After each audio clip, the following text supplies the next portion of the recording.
গ্ৰাম্য মহিলাৰ এটা কথা কৈছিল যে কোকৰাঝাৰত আপোনাৰ কেৱল পোষ্টাৰ আৰু স্পীড ব্ৰেকাৰৰ বাহিৰে আপুনি একো উন্নয়ন কৰা নাই।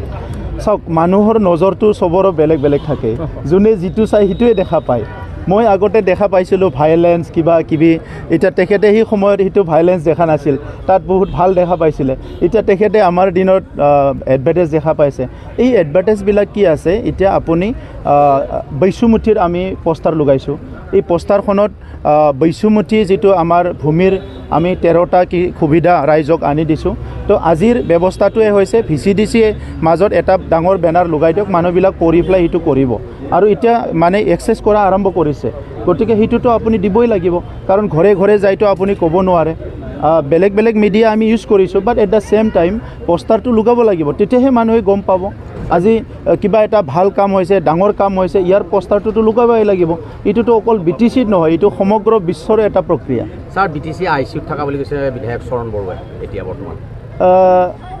নাজানো, তেখেতসকলে যদি দেখিছে যে এতিয়া শান্তিৰ BTR, প্ৰগতিৰ BTR, সমন্বয়ৰ BTRত যদি ICU বুলি ভাবিছে, তো আমিতো ভালেই পাম। এনেকুৱা ICUৱে আমাক লাগে সদায়।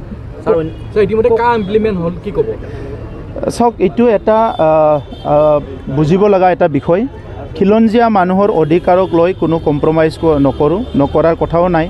আনপিনেদি এতিয়া যিটো চৰকাৰ আছে, প্ৰধানমন্ত্ৰী নৰেন্দ্ৰ মোদী ডাঙৰীয়া, গৃহমন্ত্ৰী অমিত শ্বাহ ডাঙৰীয়া আৰু লগতে অসমৰ মুখ্যমন্ত্ৰী ডক্টৰ হিমন্ত বিশ্ব শৰ্মা ডাঙৰীয়া, তেখেতসকলে খিলঞ্জীয়াৰ জনজাতি জনগোষ্ঠীৰ কথা চিন্তা কৰে। আৰু সেইকাৰণে আজি বিভিন্ন সশস্ত্ৰ সংগ্ৰামৰ লগত চুক্তি কৰা, শান্তি প্ৰতিষ্ঠা কৰা, বিভিন্ন জাতি জনগোষ্ঠীৰ ভাষা সংস্কৃতি প্ৰতিষ্ঠা কৰাৰ কাৰণে কাম কৰা, তেনেকুৱা বহুত কাম কৰি আছে। গতিকে এনেকুৱা ছিটুৱেশ্যনত আমি সকলো আলোচনা বিলোচনা কৰি চিন্তাধাৰাৰ মাজেৰে আগবাঢ়ি যাব লাগিব। অসমখন যোৱা দশকৰ পৰা দশক ধৰি বিভিন্ন সমস্যাৰ কাৰণে পিছ পৰি আছিলে।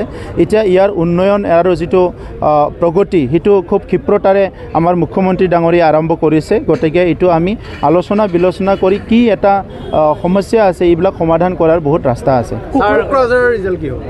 কোকৰাঝাৰত এটা কথা কৈছে গ্ৰাম্য মহিলাৰে যে কোকৰাঝাৰত জয়ী হ'ব, তাৰ লগে লগে মন্ত্ৰিত্বও পাব, মন্ত্ৰিত্বও ল'ব। শুভেচ্ছা জনালোঁ মই, শুভেচ্ছা জনালোঁ। আৰু এটা কথা সুধিছোঁ, যিটো কলাইগাঁৱৰ পৰা কুবিয়েলদি যোৱা ৰাস্তা, সেই পথটোৰ ওপৰত কিবা এটা আজি ঘোষণা কৰিব নিছে, যিটো আজি 4 বছৰ ধৰি পৰি আছে ছাৰ, অতি জৰাজীৰ্ণ অৱস্থা।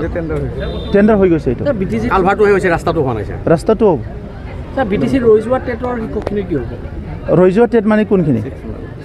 যিখিনি হেৰি আছিলে শিক্ষকখিনিয়ে কৈ আছে যে এতিয়াতো টেট পাছ নতুনকৈও কৰাই আছে। যিখিনি আমাৰ 3-4টা কেটেগৰী আছে, 99ৰ মাষ্টৰৰ চাকৰি দিব লাগে। আগতে ঘূৰাই এইটো বহুত বছৰ পেলাই থৈ দিছিলে। আমি সেইটো চাফা চুফা কৰি তেখেতসকলক আকৌ লাইনত আনিলোঁ। এতিয়া যিখিনি ৰৈ গৈছে এইখিনি আমি দিবলৈ গৈ আছোঁ মানৱতাৰ খাতিৰত। তেখেতসকলৰ বহুতে এতিয়া শিক্ষা দান কৰিব পৰা অৱস্থাত নাই, তথাপিতো মানৱতাৰ খাতিৰত আমি এইটো কৰিবলৈ গৈ আছোঁ।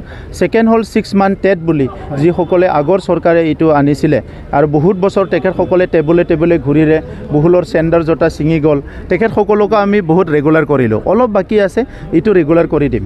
তাৰপিছত নতুনকৈ যিসকল টেট পাছ কৰিছে তেখেতসকলৰো চাকৰি অতি শীঘ্ৰে হ'বলৈ গৈ আছে। 2টা ইলেমেণ্টাৰীৰ কাৰণে 1200 পষ্ট আছে আৰু ছেকেণ্ডাৰীৰ কাৰণে আমাৰ 1400 পষ্ট আছে। 2টাৰো এপইণ্টমেণ্ট হ'বলৈ গৈ আছে।